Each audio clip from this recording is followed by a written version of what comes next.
오늘 함께 보실 말씀은 사도행전 14장 19절에서 28절까지의 말씀입니다. 자리에서 일어나셔서 사도행전 14장 19절에서 28절까지의 말씀을 한 절씩 교독하겠습니다.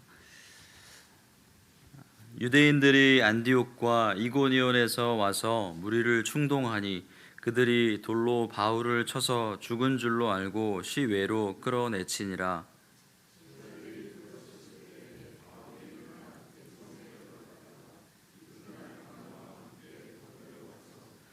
복음을 그 성에서 전하여 많은 사람을 제자로 삼고 루스드라와 이고니온과 안디옥으로 돌아가서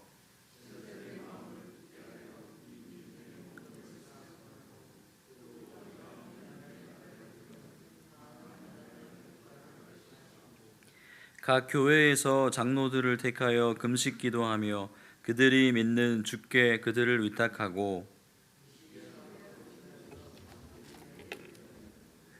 말씀을 버가에서 전하고 아달리아로 내려가서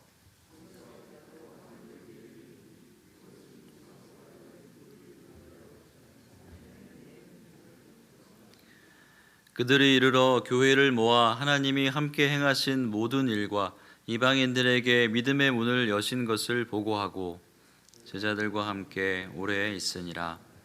아멘. 자리에 앉으시겠습니다. No cross, no crown이라는 말이 있습니다. 직역하면 십자가 없이 왕관도 없다입니다. 의역하면 고난 없이는 어떤 영광도 없다는 말입니다. 선교의 길은 복된 길이지만 어렵고 힘든 고난의 길입니다. 고통과 죽음의 위기까지도 따르는 길입니다. 이런 험난한 선교 여행을 떠난 바울과 바나바 팀의 1차 선교 여행이 이제 종료됩니다.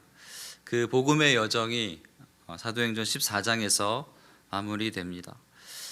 지난 시간 나눈 대로 바울과 바나바는 헤르메스와 제우스라는 신적인 존재로 추앙받았습니다.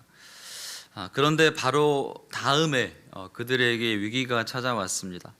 19절 말씀을 세 번역으로 읽어드리겠습니다. 그런데 유대 사람들이 안디옥과 이고니온에서 거기로 몰려와서 군중을 설득하고 바울을 돌로 쳤다. 그들은 바울이 죽은 줄 알고 그를 성 밖으로 끌어냈다. 이들에게 닥친 위기는 루스트라에서 그 지역에서 일어난 것이 아니었습니다. 1차 선교 여행 그 도시들로 거쳐왔던 비시디아 안디옥과 이고니온에서 왔습니다. 바울을 시기했던 유대인들이 루스트라까지 쫓아온 것입니다. 이들이 바울을 뒤쫓아온 이유는 그를 죽이기 위함입니다. 몰려온 유대인들은 루스트라 사람들을 선동해서 바울을 돌로 쳐서 죽게 했습니다. 실제로 그들은 바울을 죽였다고 생각해서 성 밖으로 끌어냈습니다. 그런데 스토리가 어떻게 됐습니까? 여기에서 바울의 생애가 끝이 나지 않았습니다. 마치 드라마나 영화 속의 주인공이 초반에 죽지 않는 것처럼 설령 죽었다 하더라도 다시 살아나는 것처럼 바울도 살아 있었습니다. 영화에서는 감독이 살려놨다면 바울은 하나님이 그의 사명을 위해서 살려주신 것입니다.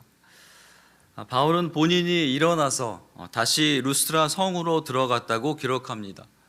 밤사이 선교팀과 기도와 대책회의를 했을 것입니다.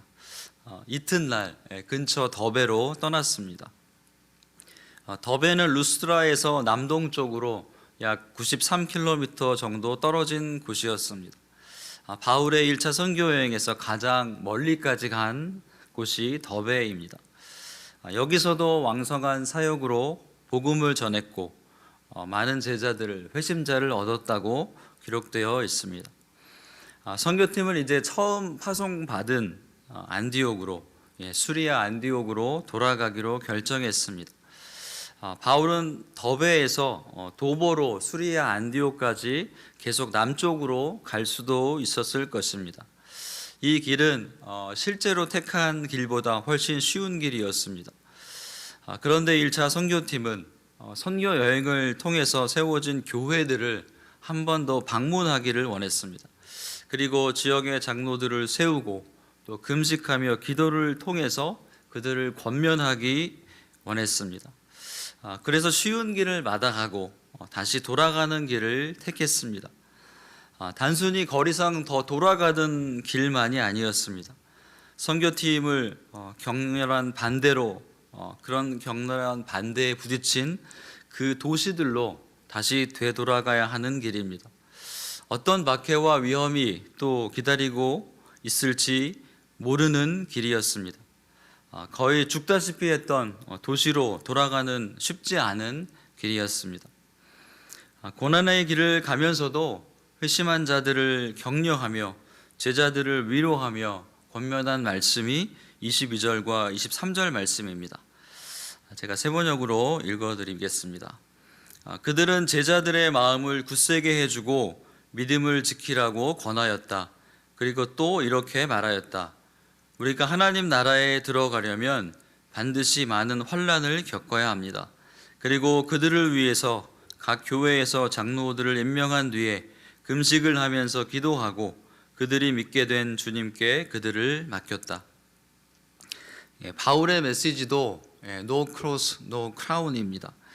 고난이 없이는 영광도 없다는 그 메시지를 전하기 위해 어려운 길을 선택한 것입니다.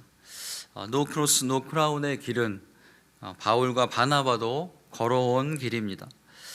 22절에 믿음에 머물러 있으라 는 말은 바로 전장의 그 사도행전 13장 43절에 비시디아 안디옥에서 하나님의 은혜에 머물러 있으라고 그렇게 제자들에게 권면한 말씀과 일맥상통합니다. 바울과 바나바는 1차 전도 여행을 마치고 수리아 안디옥으로 돌아가기 전에 믿음에 머물라, 은혜에 머물라고 당부합니다. 그리고 주님께 그들이 믿은 영혼의 구세주로 믿은 그 주님께 그들을 맡겼다라고 기록하고 있습니다. 선교팀의 이 메시지는 오늘 우리에게도 당부하시는 말씀입니다. 모든 상황 속에서도 하나님의 은혜에 머물러 있으시길 바랍니다. 어떠한 시련 속에서도 믿음에 머무시기를 소원합니다. 더베에서 다시 루스드라로 또 이고니온과 안디옥을 거쳐온 선교팀은 밤빌리아 지방의 버가에서도 말씀을 전했습니다. 그러고 난 후에 아탈리아로 내려가서 거기서 배를 타고 처음 파송받았던 수리아의 안디옥 교회로 복귀했습니다. 선교팀은 안디옥 교회로 돌아와서 약 2년 동안의 선교 사역을 보고했습니다. 하나님께서 선교팀과 함께 행하신 모든 일을 보고했습니다. 그리고 특별히 이방 사람들에게 믿음의 문을 열어주신 것을 보고했습니다. 누가는 선교팀을 파송한 그 안디옥 교회를 어떻게 표현하고 있습니까? 26절 말씀을 세 번역으로 읽어드리겠습니다. 거기에서 배를 타고 안디옥으로 향하여 갔다. 이 안디옥은 그들이 선교 활동을 하려고 하나님의 은혜에 몸을 내맡기고 나선 곳이다. 이제 그들은 그 일을 다 이루었다. 다시 한번 강조합니다. 이 안디옥은 선교 활동을 하려고 하나님의 은혜에 몸을 내맡기고 나선 곳입니다. 오늘 설교 제목의 출처가 바로 이 26절 말씀입니다. 선교는 하나님의 은혜에 몸을 내맡기는 삶입니다. 선교는 하나님께서 말씀하신 곳으로 나서는 것입니다. 그리고 선교 사역은 열심으로 열정으로 하지만 그 결과는 모두 하나님께 맡기면 되는 것입니다. 하나님의 선교이기 때문입니다. 그리고 선교뿐만이 아니라 우리의 모든 사역과 삶도 열심과 열정으로 해야 하지만 그 결과는 하나님께 그냥 맡기면 됩니다. 우리의 삶도 하나님의 은혜에 맡기는 삶이 되기를 소원합니다. 우리의 삶이 믿음에 머무는 삶이 되기를 소원합니다. 하나님의 은혜에 머물면서 하나님과 평생 동행하시는 저와 여러분들이 되시기를 간절히 소원합니다. 기도하겠습니다. 우리를 위해 십자가를 지신 예수님, 주님의 은혜와 사랑에 감사드립니다. 예수님의 보혈을 힘입어 영생을 얻게 하심에 감사드리고 십자가의 보혈을 의지하여 우리의 삶과 사명들을 잘 감당하게 하여 주시옵소서. 때로는 우리 인생에서 돌아가는 길에 있을지라도 주님의 은혜에 온전히 내맡기며 가는 길이 되게 하여 주시옵소서.